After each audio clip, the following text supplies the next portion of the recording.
calcular a idade gestacional, a data provável do parto, fazer a verificação da altura uterina, auscultar o batimento cardiofetal. E hoje nós vamos dar continuidade à nossa matéria falando um pouquinho sobre parto. Com relação, gente, à atividade da semana passada, vocês não precisam se preocupar, tá bom? Isso a gente está no processo. Quem não conseguiu responder, eu estou aguardando, pode me encaminhar. A dúvida que tiver, pode me perguntar. Eu estou sempre à disposição. O importante é que vocês entendam como é que acontece, como é que se calcula, tá bom? E aos poucos vocês, no dia a dia, vocês vão pegando a prática para poder calcular com mais simplicidade e facilidade, tá bom? Qualquer coisa eu continuo à disposição de vocês. A gente vai, para dar continuidade à nossa aula, nós vamos falar um pouquinho sobre o parto. Então, parto é o nome dado ao momento em que o bebê ele deixa o útero da mulher, finalizando assim o período gestacional, o período de gestação. Trata-se, portanto, de um conjunto de fenômenos mecânicos, fisiológicos, que leva à expulsão do feto e os seus anexos do corpo da mãe. Nós, profissionais de saúde, nós devemos entender que o parto não é simplesmente o fato de abrir a barriga, né? Abrir a barriga da mulher, tirar o bebê ali de dentro, afastá-lo da mãe, colocar lá em um berço solitário, sobre o efeito de uma anestesia. A enfermagem ela possui uma importância fundamental nesse processo de humanização e qualificação do parto, favorecendo e estimulando a participação efetiva dos principais atores desse fenômeno, que é a gestante, seu acompanhante e o filho.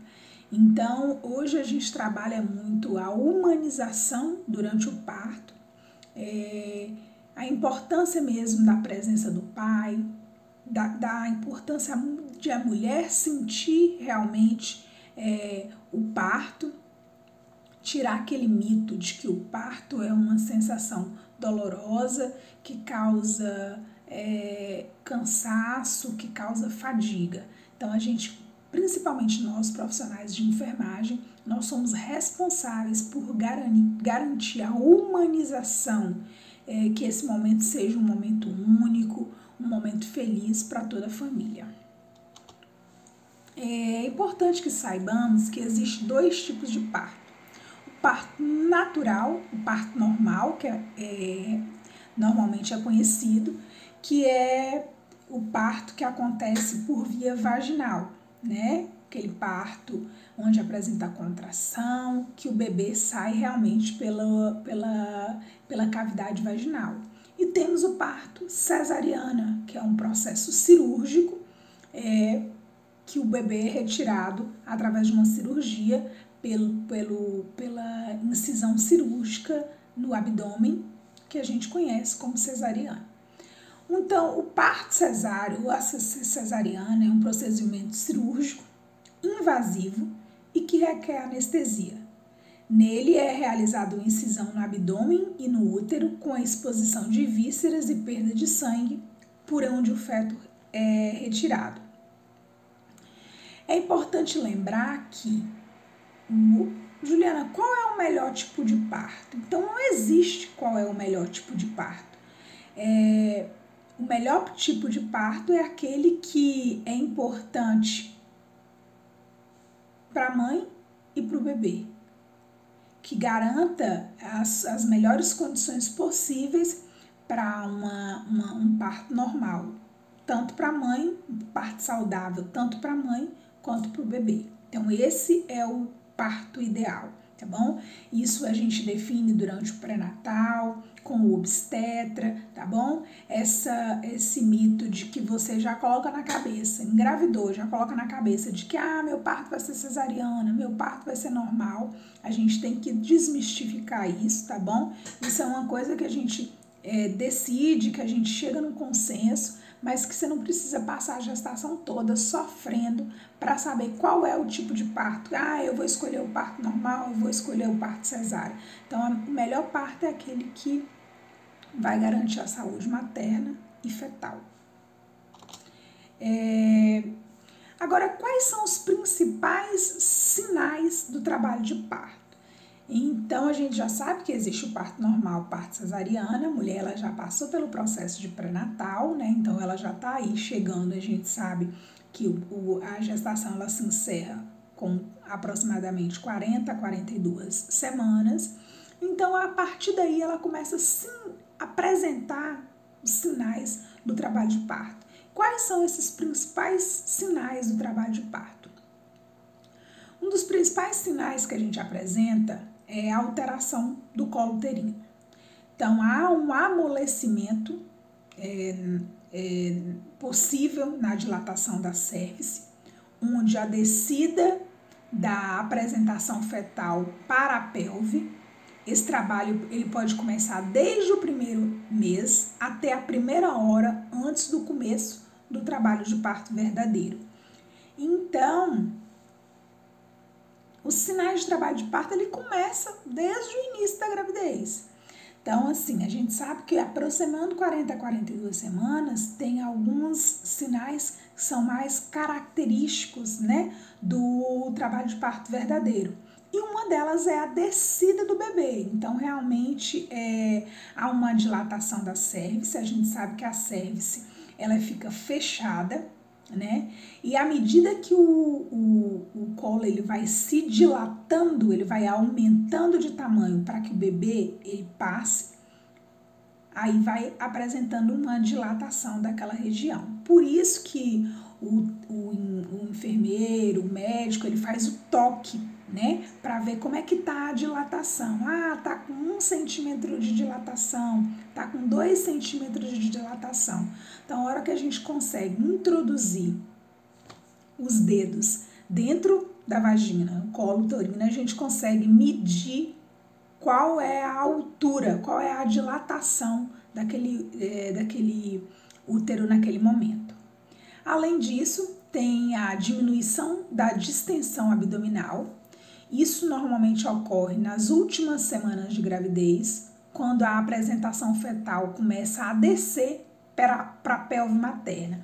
Então, a gente costuma dizer que a barriga da mulher está mais baixa, né? Quando ela começa a se aproximar do fim da gravidez, já para iniciar realmente o trabalho de parto, a barriga da mulher ela desce mais, caracterizando essa diminuição da distensão abdominal. Justamente é quando o feto ele desce para a pelve materna.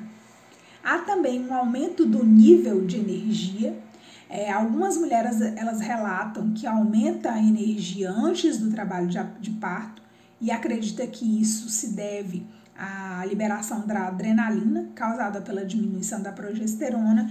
Então, tem muitas mulheres que durante o trabalho de parto sentem muita energia, aquela vontade, né, de se movimentar, realmente de liberar energia. Isso é por conta da diminuição da progesterona.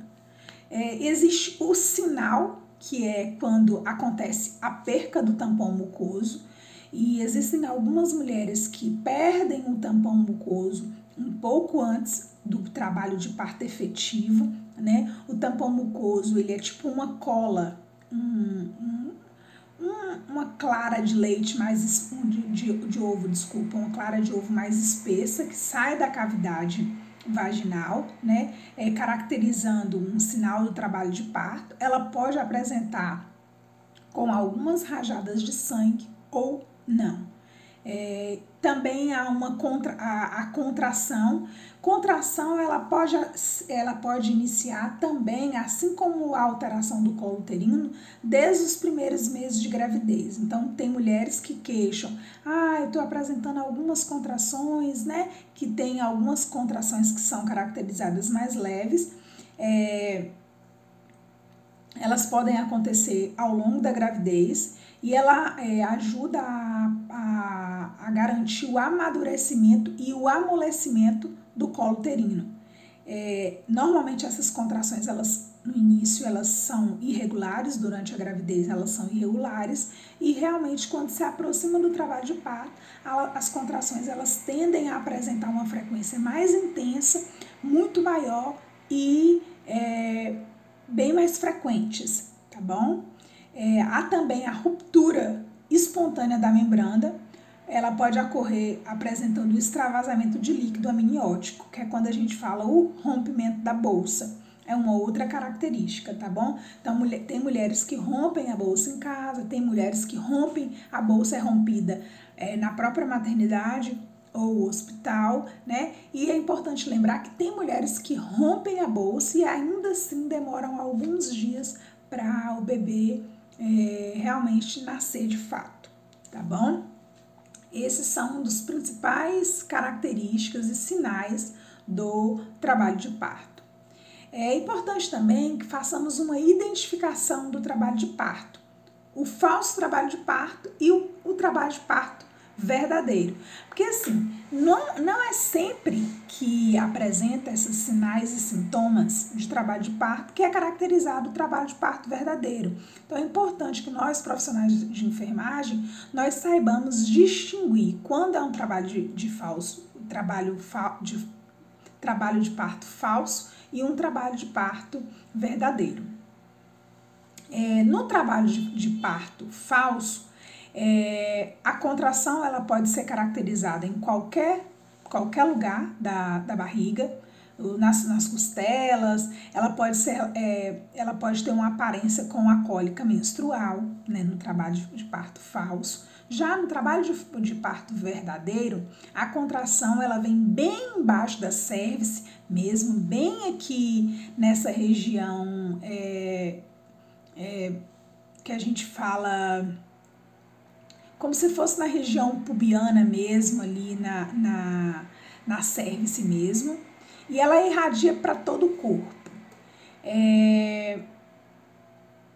Como fortes são as contrações? No trabalho de parto falso, elas variam de forte e fracos sem padrão, não tem um padrão efetivo. No trabalho de parto verdadeiro, elas são constantes e a tendência é que a contração ela fique cada vez mais forte. Quando ela começa e quando ela termina. No trabalho de parto falso, as contrações elas são bem espaçadas, né? E hora começa, hora termina. No trabalho de parto verdadeiro, as contrações elas são contínuas, ficando cada vez mais próximas uma da outra. O que acontece normalmente quando a gestante come? No trabalho de parto falso, as contrações elas se espaçam ou param. No trabalho de parto verdadeiro, as contrações elas continuam ficando mais fortes e mais próximas uma da outra. Se você toma um banho quente, o que acontece? No trabalho de parto falso, a dor e a contração ela desaparece. No trabalho de parto verdadeiro, você sente um pouco de alívio da dor, mas a contração ela continua. Então, no processo de humanização, a gente sempre orienta a gestante, quando apresenta aquelas contrações mais intensas, que ela vá para debaixo do chuveiro, né? Deixa a água correr nas costas, que apresentam um alívio da dor, né? Mas elas continuam. É só para poder dar uma relaxada, para poder realmente ir se preparando para o processo efetivo do trabalho de parto. Aí a gente tem as contrações uterinas, né? A contração uterina é um fenômeno mais importante para a realização do parto, pois ela é indispensável para a dilatação do colo e a expulsão do feto. Então, para que o feto ele seja expulso do útero, o colo ele precisa dilatar, ele precisa realmente apresentar contração uterina, né? Então, qual é a função da contração uterina? A primeira coisa é a dilatação do colo. Depois é expulsar o feto. Posteriormente, formar segmentos entre o corpo uterino e o colo. Ajudar na descida do feto e expulsar a placenta. Então essas são basicamente a função da contração uterina. Então, a gestante, a gente percebe quando a barriga contrai, fica aquela barriga, né, endurecida. Normalmente, quando tá mais pro final do trabalho de parto, ela dá aquela endurecida, fica bem endurecida, bem contraída, depois ela dá aquela relaxada, aquela amolecida, né? Então, esses são alguns sinais do trabalho de parto e ele é fundamental para que o parto, ele realmente, ele aconteça, apresentando assim a expulsão do feto. As contrações uterinas, elas estão sobre o controle do hormônio e das proteínas contráteis, por exemplo, a ocitocina e a prostaglandina. Então, normalmente no parto normal, vocês vão perceber quando vocês estiverem no estágio, nos hospitais, que alguns médicos orientam a utilização da ocitocina realmente para auxiliar, para ajudar, né, no processo de trabalho de parto. Quando você ingere a ocitocina, o trabalho de parto ele é acelerado, né, e realmente ajuda mais, porque a contração ela vem mais intensa, dá realmente aquela acelerada no processo. É importante lembrar que a contração uterina ela pode ser pré-parto, ou seja, ela acontece antes do parto, que é o que induz, né, o trabalho de parto. Ela pode ser intraparto, que ela acontece durante o trabalho de parto, garantindo assim a expulsão do feto. E ela pode ocorrer pós-parto, que é quando também ela auxilia e ajuda na retirada da placenta, por exemplo, que ela provoca a expulsão da placenta.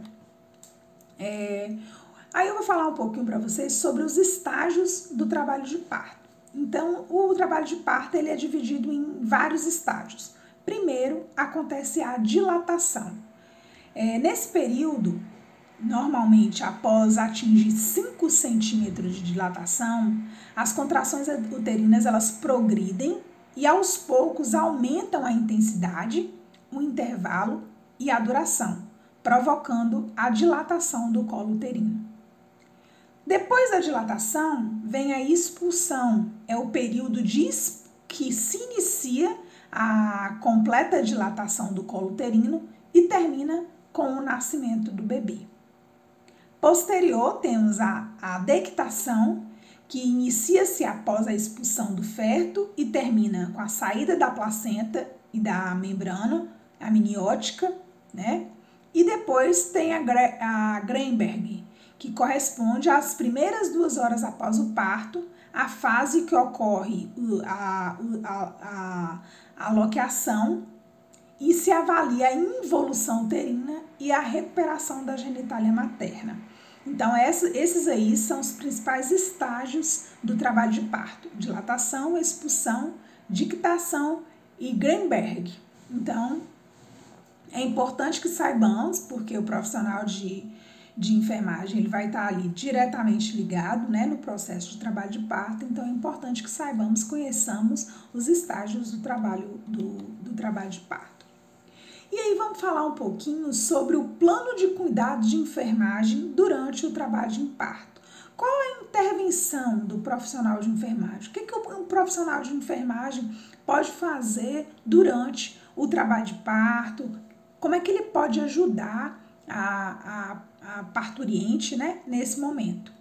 Primeiro, é importante que ele faça uma avaliação da classificação da dor dessa gestante. Sempre pergunta para ela, na escala de 0 a 10, qual é a dor nesse momento que você está sentindo? É importante, né, que você tranquilize essa gestante para que ela se sinta bem, que ela se sinta acolhida, que ela se sinta, né, importante naquele momento. É importante sugerir que a gestante ela troque de posição com frequência, fique sentada na posição ereta, incline para frente, fique sobre as mãos e os joelhos de cócoras, porque esses são algumas posições que auxiliam, né, principalmente no trabalho de parto normal. Sugerir que ela caminhe, que ela fique mais deitada na posição lateral, de preferência na posição lateral esquerda.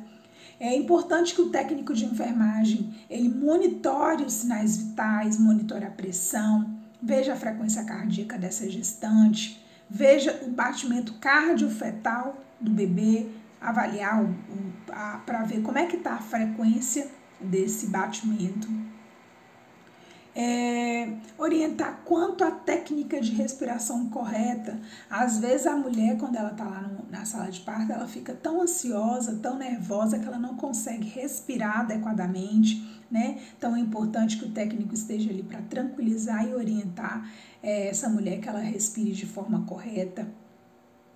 Observar as perdas sanguíneas também, né? Para ver como é que tá perdendo muito sangue, o sangue tá controlado. É importante que você, enquanto técnico de enfermagem, tenha o cuidado para isso.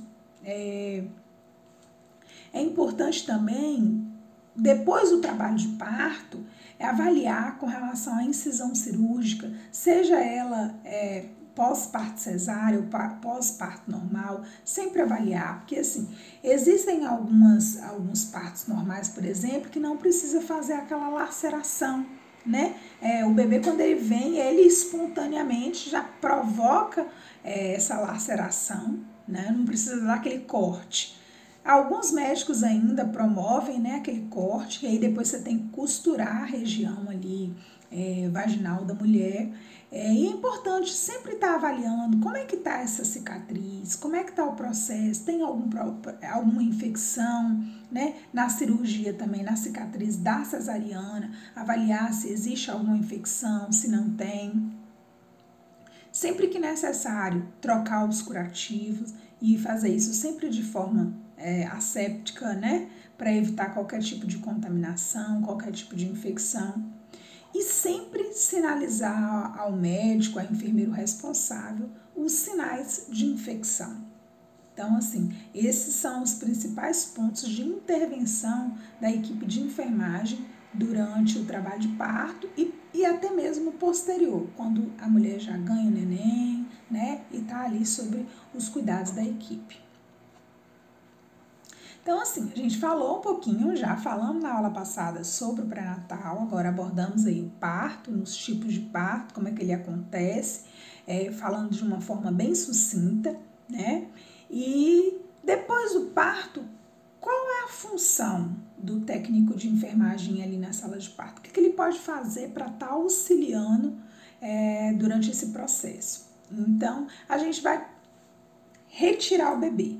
Fez a retirada do bebê, agora o cuidado está voltado também para aquele recém-nascido, né?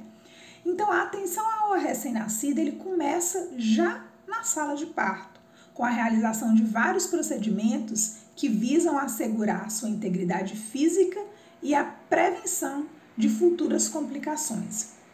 O recém-nascido, ele pode ser classificado de acordo com o peso e a idade gestacional, ao nascer e com relação entre um e outro. A classificação do recém-nascido é de fundamental importância, pois permite a antecipação de problemas relacionados ao peso ou à idade gestacional, possibilitando o planejamento de cuidados e o tratamento específico, contribuindo com a qualidade da assistência desse recém-nascido. Então, quando a gente fala da classificação do recém-nascido com relação à idade gestacional, é importante lembrar que o recém-nascido a termo é aquele recém-nascido que nasceu entre 37 e 42 semanas, ou 41 semanas e 6 dias. Então, esse é caracterizado como recém-nascido a termo. O recém-nascido pré-termo é o recém-nascido que nasceu com menos de 36 semanas. E o recém-nascido pós-termo é o recém-nascido que nasceu com mais de 42 semanas. E é importante, gente, se atentar ao peso fetal. Então, assim, o recém-nascido, nascido com menos de 1 quilo, é considerado como extremo baixo peso. O recém-nascido entre 1,1 kg e menor que 1,5 kg é muito baixo peso. O recém-nascido entre 1,5 kg e 2,5 kg é considerado baixo peso. Entre 2,501 kg e 4 kg é considerado normal. E acima de 4 kg é considerado macrossômico. Então, a gente tem que se atentar também na hora da avaliação, da classificação desse recém-nascido, classificando tanto a idade gestacional, para saber se esse é um bebê prematuro ou não, ou com relação ao peso desse bebê. Se ele é um bebê que está com um peso extremamente baixo, se é um bebê que está com peso normal, ou se é um bebê que é macrossômico, que a gente considera como um peso muito alterado para a idade gestacional. E aí a gente traz um pouquinho a assistência de enfermagem com o recém-nascido dentro da sala de parto. Qual é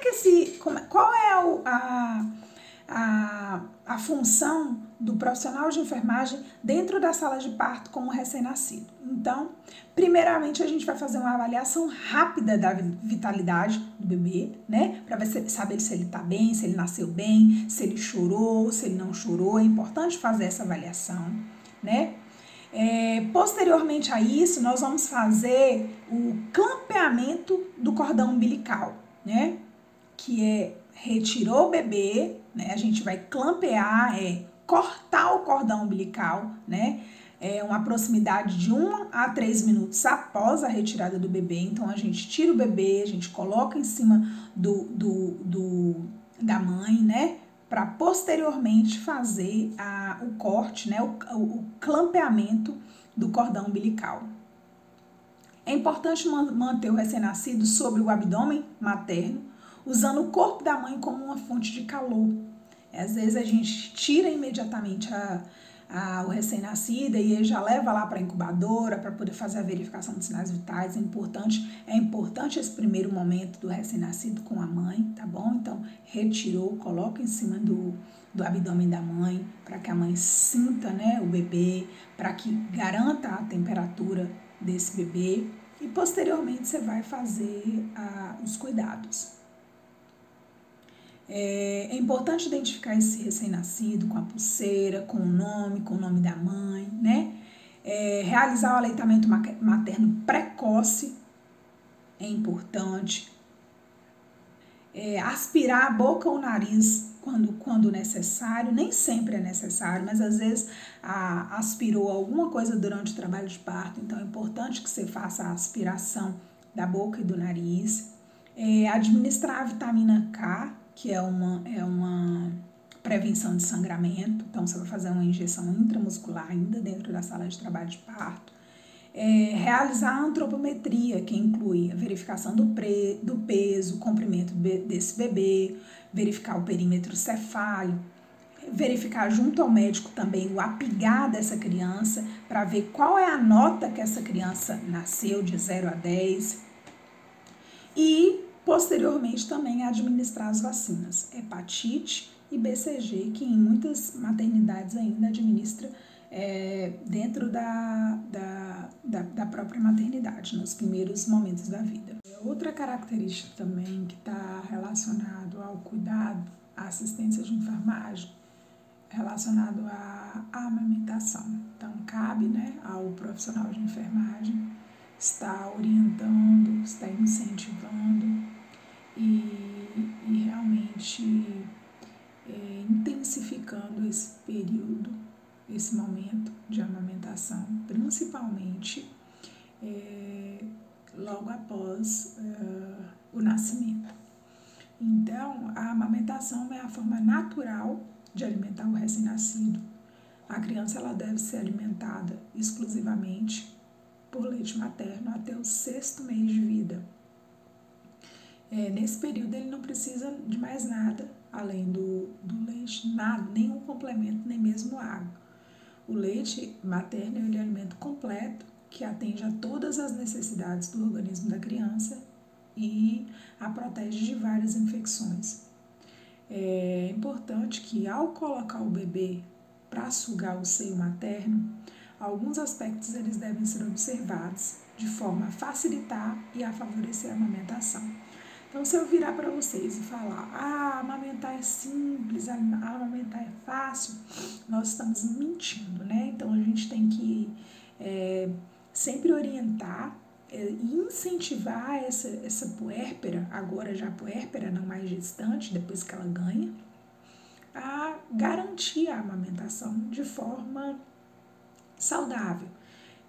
A amamentação ela é dolorosa porque ela faz a contração, a involução uterina, mas ela é importante porque ela ajuda na involução. Então, ela ajuda no processo de retorno do corpo normal, né, por conta da involução uterina, diminui o sangramento, sem contar que é um dos principais alimentos, é o principal alimento que o bebê ele precisa até os 6 primeiros meses de vida. Então, é importante que essa puérpera ela esteja em um ambiente tranquilo, um ambiente seguro, calmo, né?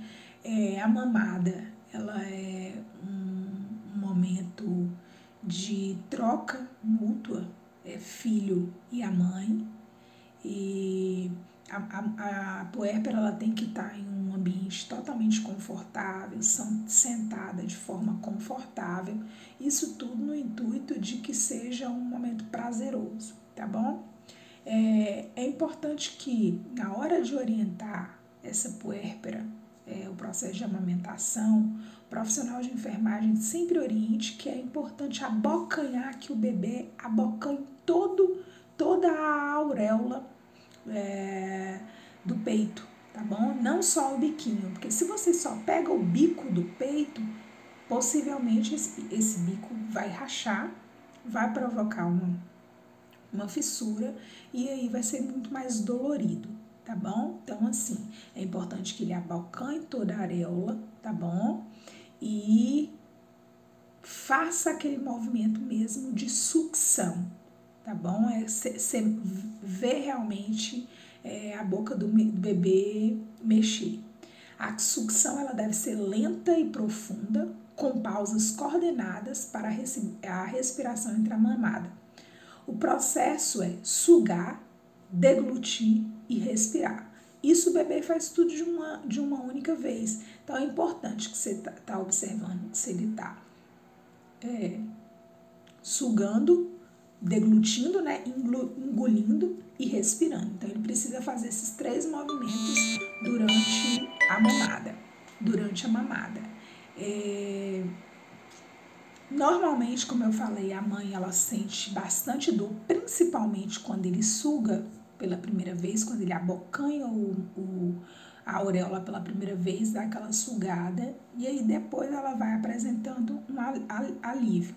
Percebeu que está sentindo muita dor, que está ficando muito dolorida, faz a retirada, né, para poder tentar fazer novamente a pega, porque possivelmente a pega deve ter sido incorreta. Então, cabe ao profissional de enfermagem estar sempre auxiliando a puérpera nesse processo de amamentação, né, do início, que é realmente mais difícil.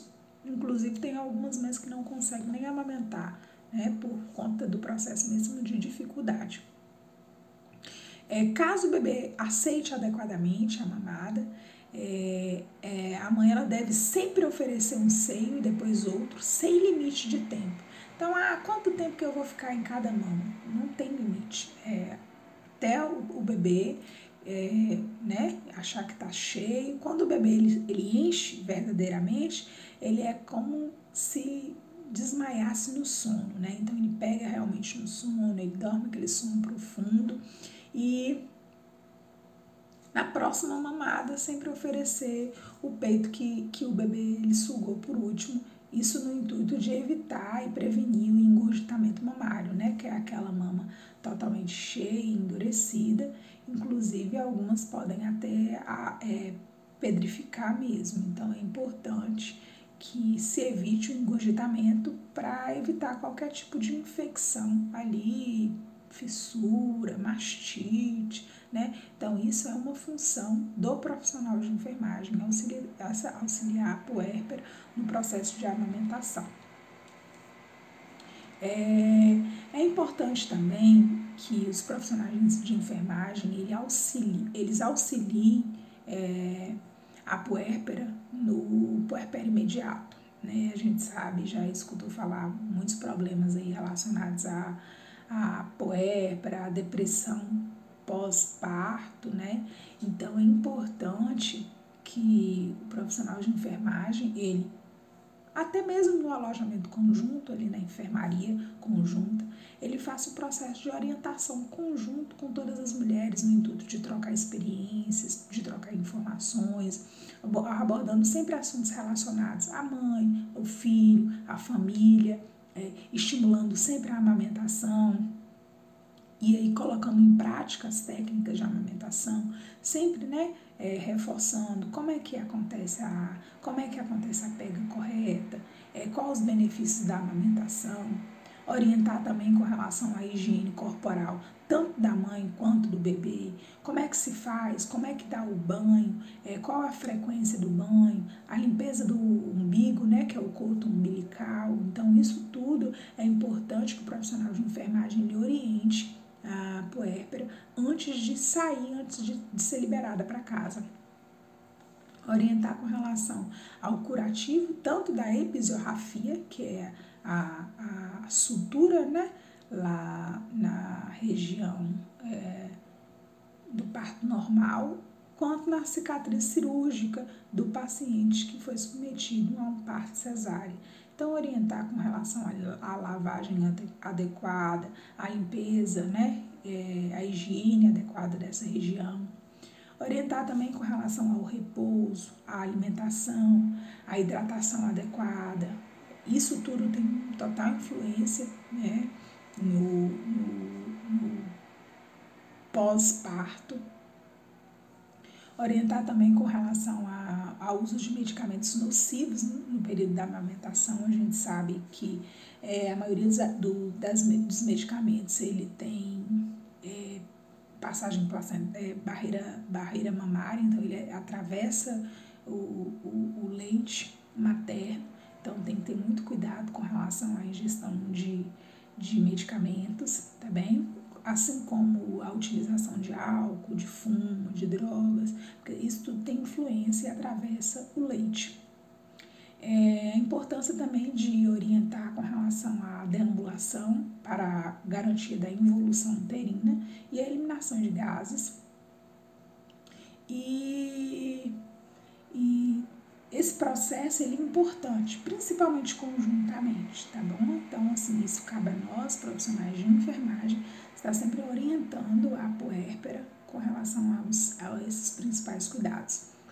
E é importante lembrar também que a mama, ele é o único órgão que após o parto não evolui, porque a tendência é que ele se encha de colostro, né, até 30 horas após o parto, e acontece também a apojadura, que consiste na descida do leite, que ocorre entre o 3º e o 4º dia de parto. Então, principalmente nesses primeiros dias de vida do bebê, são mais difíceis porque apresenta ali no peito apenas um colostro, então aquela sensação de que não está sustentando, não está alimentando adequadamente, mas a gente sabe que isso é uma ilusão, a gente tem que manter, tem que incentivar, né?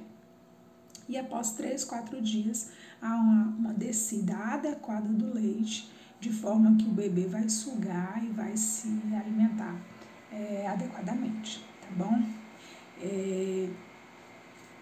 É importante falar também, e que nós profissionais de enfermagem saibamos, das complicações puerperais. O período puerperal é uma fase de grande estresse, tanto fisiológico quanto psicológico.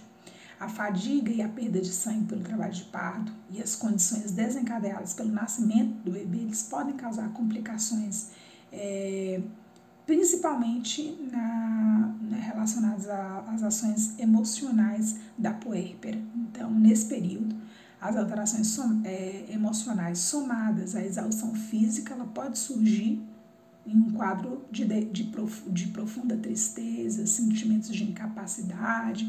Então, cabe a nós, profissionais de enfermagem, também estarmos sempre avaliando com relação à saúde emocional da puérpera, no intuito de estar prevenindo